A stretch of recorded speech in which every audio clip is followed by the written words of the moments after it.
जैसे ही जूनियर महमूद ने सुंदर जी के हाथों में वो लिफाफा पकड़ाया, एक मोटी सी अश्रुधारा सुंदर जी की आंखों से फूट पड़ी। सुंदर जी को रोता देख जूनियर महमूद की आंखों में भी आंसू आ गए और कुछ पल के लिए माहौल वाकई में किसी फिल्म के इमोशनल दृश्य सा हो गया। हालांकि वो दृश्य फिल्मी नहीं, एकदम रियल था। आज एक बहुत इमोशनल कहानी आप जानेंगे। आपको बस इतना करना है कि इस कहानी को अपने मस्तिष्क में विजुअलाइज भी करते जाना है और जब कहानी खत्म हो तो इसे लाइक शेयर करके अधिक से अधिक लोगों तक पहुंचाना है। कहानी स्टार्ट करते हैं। तो इस कहानी के 3 किरदार हैं। पहले हैं पुराने जमाने के नामी चरित्र कलाकार सुंदर जी, दूसरे हैं एक समय के विख्यात बाल कलाकार जूनियर महमूद जी और तीसरे हैं अपने दौर के श्रेष्ठतम कॉमेडियंस में से एक महमूद साहब। कहानी उन दिनों की है जब सुंदर जी फिल्मों व फिल्मी दुनिया से खुद को दूर कर चुके थे या कर दिए गए थे। सुंदर जी का फिल्म इंडस्ट्री के लोगों से कोई संपर्क नहीं रहा था। कोई नहीं जानता था कि सुंदर जी कहाँ हैं और किस हाल में हैं। जूनियर महमूद, जो कॉमेडियन महमूद को अपना गुरु मानते थे, वो अक्सर फुर्सत के पलों में महमूद साहब के पास ही रहा करते थे। एक दिन महमूद ने जूनियर महमूद से मिलने आने को कहा। महमूद उन दिनों मुंबई के एक वक्त के मशहूर सन एंड सैंड होटल में ठहरे हुए थे क्योंकि उनके बंगले की मरम्मत चल रही थी तब। जूनियर महमूद जब महमूद से आकर मिले तो महमूद साहब ने जूनियर जी को आदेश दिया कि तुम्हें हर हाल में पता करना है कि सुंदर चचा। महमूद सुंदर जी को सुंदर चचा ही कहते थे। कहाँ हैं आजकल? दरअसल महमूद को पता था कि सुंदर जी बीमार हैं और उनकी आर्थिक स्थिति भी खराब है, लेकिन वो ये नहीं जानते थे कि सुंदर जी रहते कहाँ हैं। महमूद ने जूनियर महमूद जी को एक लिफाफा भी दिया। महमूद ने वो लिफाफा सुंदर जी को देने को कहा। साथ ही ये भी कहा कि सुंदर चचा से कहना कि जब उनकी तबीयत ठीक हो जाए तो मुझसे आकर मिल जरूर लें। गुरु का आदेश मिलने पर जूनियर महमूद सुंदर की जो ढूंढने लिए निकल पड़े, लेकिन जाना कहाँ है ये उन्हें नहीं पता था। जूनियर महमूद जी को बस इतना पता था कि सुंदर जी अंधेरी में कहीं रहते थे।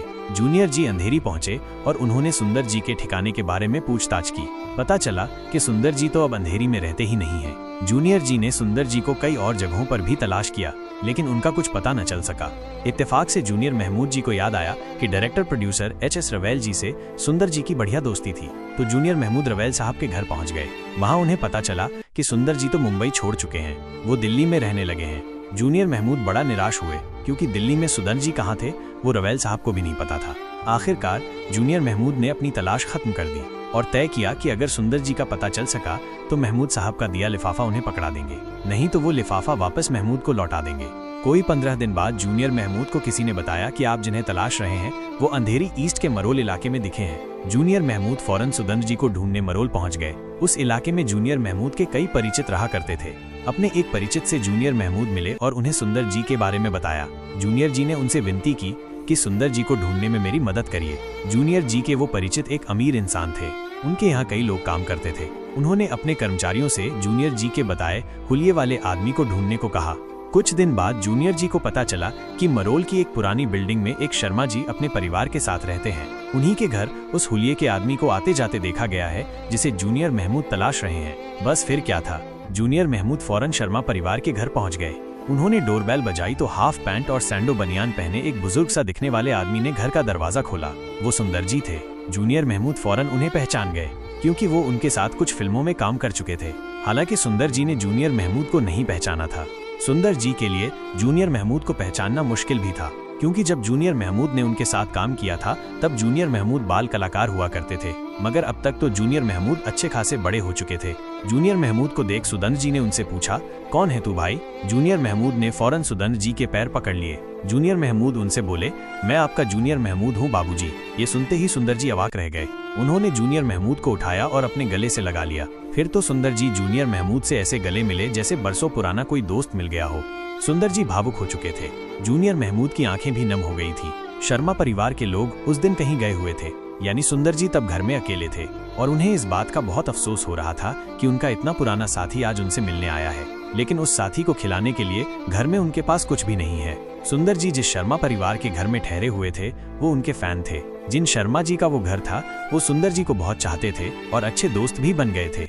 इसीलिए जब सुंदर जी का बुरा वक्त आया तो शर्मा जी ने अपने घर में सुंदर जी को शरण दी थी। सुंदर जी जूनियर महमूद को भीतर ले गए। वहां दोनों के बीच काफी बातें हुई। फिर जूनियर महमूद ने अपने गुरु महमूद का दिया वो लिफाफा सुंदर जी की तरफ बढ़ाते हुए कहा, ये आपकी अमानत है बाबूजी, कई दिनों से मेरे पास है। इसे आपको सौंपने के लिए ही मैं कई दिनों से आपको ढूंढ रहा था। अब आप इसे अपने पास रख लीजिए और मुझे इसकी जिम्मेदारी से मुक्त कीजिए। ये महमूद साहब ने दिया है। आपने कभी उनकी किसी फिल्म में काम किया था, उस फिल्म का आपका कुछ बकाया रह गया था उनकी तरफ, वही आपको देने का आदेश उन्होंने मुझे दिया था। कांपते हाथों से सुंदर जी ने जूनियर महमूद से वो लिफाफा लिया और उसे कुछ सेकंड्स तक अविश्वास भरी नजरों से देखते रहे। उनकी आंखों से आंसू बह निकले, वो रो रहे थे। सुंदर जी को रोता देख जूनियर महमूद भी फिर से इमोशनल हो गए। खुद पर काबू करते हुए जूनियर महमूद ने सुंदर जी से जाने की इजाजत मांगी। सुंदर जी ने जूनियर महमूद से कहा, बात सुन यार जूनियर, तुझे मैं एक सलाह दे रहा हूँ, कभी भी तू अपने उस्ताद को छोड़ना मत, उसके पैरों में पड़े रहना हमेशा। तुझे नहीं पता, किसी को भी नहीं पता, महमूद पहले भी मुझे इसी तरह से कई लिफाफे भेज चुका है। वो बहुत प्यारा इंसान है, तू हमेशा उसके साथ रहना। सुंदर जी की वो बात सुनकर जूनियर महमूद की नजरों में अपने उस्ताद महमूद की इज्जत और कई गुना बढ़ गई उस दिन। कुछ देर और सुंदर जी के पास रहकर जूनियर महमूद वहां से चले गए और महमूद साहब को जाकर उन्होंने बता दिया कि उनका दिया लिफाफा वो सुंदर जी तक पहुंचा चुके हैं। साथियों, इस किस्से का जिक्र खुद जूनियर महमूद जी ने अपने एक इंटरव्यू में कुछ साल पहले किया था। आज इस कहानी के तीनों प्रमुख पात्रों में से कोई भी इस दुनिया में मौजूद नहीं है, लेकिन इन कलाकारों की ये कहानियां हैं और हमेशा रहेंगी। आपको ये कहानी कैसी लगी बताइएगा जरूर, और लाइक व शेयर भी कर दीजिएगा। उसका कोई पैसा नहीं लगता अभी तक, जब लगने लगेगा तब हम कहना बंद कर देंगे। अभी फ्री है तो अभी तो आपको याद दिलाते ही रहेंगे। धन्यवाद। बीते कल ही यानी 5 मार्च को सुंदर जी की पुण्यतिथि थी। साल 1992 में उनका निधन हुआ था। सुंदर जी, महमूद साहब व जूनियर महमूद जी को नमन।